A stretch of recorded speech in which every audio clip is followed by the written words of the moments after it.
সকলকে হরে কৃষ্ণ। তো ওটা মায়াপুরের সেকেন্ড দিন। এটা হচ্ছে মন্দির, সবাই জানে, দেখেছে, দূর থেকেও দেখেছে, সবাই আসে। তো ব্লগে যারা বলে যে তৈরি হয়ে গেছে, তো সেটাই আজকে দেখার কিছু বলার তাদের ব্লগে যারা। কারণ আমি মিথ্যা কথা বলতে পারি না, এই জিনিসটা আমার পছন্দ হয় না। ব্লগ দেখুক না দেখুক কোনো আপত্তি নেই, কিন্তু এই যে মানুষকে ভুল বোঝাবো যে তৈরি হয়ে গেছে, সব জিনিস তৈরি হয়ে আছে, এই জিনিসটা আমি একেবারে পছন্দ করি না। কারণ আমার সেই ভিউ দরকার নেই। তাতে যদি আমার 10টা মানুষ দেখে সেটাই আমি খুশি। কারণ এখানে এখন কিচ্ছু তৈরি হয়নি। এই যা দেখলাম তাতে এখনও 5 বছরের ওপর লাগবে। হ্যাঁ বন্ধুরা, দাদারা, যেটাই দেখেছেন, এই যে জিনিস, এটা তো আপনার ভিতরের অংশগুলো দেখছেন, কিন্তু সব দেখুন এগুলো ঘেরা আছে। নিচে যদি অংশটা দেখাতে হয়তো বুঝতে পারবেন কিনা জানি না। ডান দিকে এটা পুরোটা কিন্তু ঘেরা আছে।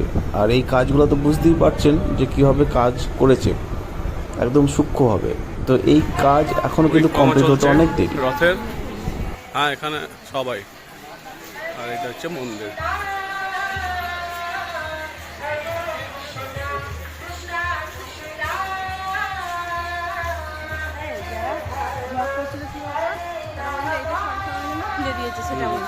সেটাই তো বলছি, তো আমি ব্লগে এগুলো বলবো।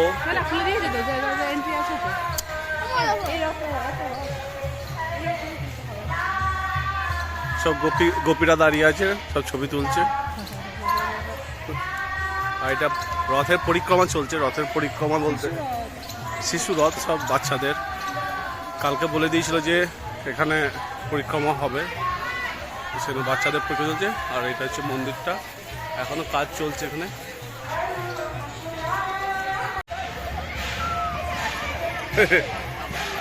Hanuman, Shiv, chocolate chocolate chocolate দিচ্ছে, চকলেট দিচ্ছে।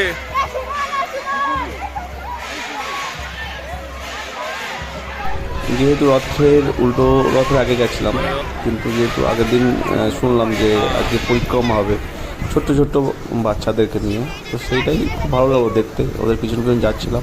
আর যেটা আগেও বলেছি যে এটা দেখুন তৈরি করছে। আর এই এত সুন্দর জিনিসটা তৈরি করতে সত্যিই সময় লাগবে। এটা ঘেরা আছে দেখুন বাঁ দিকের অংশটা, কিন্তু অনেক ব্লগাররা কী করে, মিথ্যা করে ভিডিও বানিয়ে দিচ্ছে না তৈরি হয়ে গেছে। আর এদিকে টোটো যাওয়া হয়, এটা টোটোর রাস্তা। আর এটা হচ্ছে গোশালা যাওয়ার রাস্তাটা, ভিলেজ। এটা হচ্ছে গোশালা, উপরটায় এখানে উপরে গোশালা আছে, অনেক গরু আছে এখানটায়। টোটো করেও আসা যায়, টোটো করে সব ক্লান্ত হয়ে গেছে সে।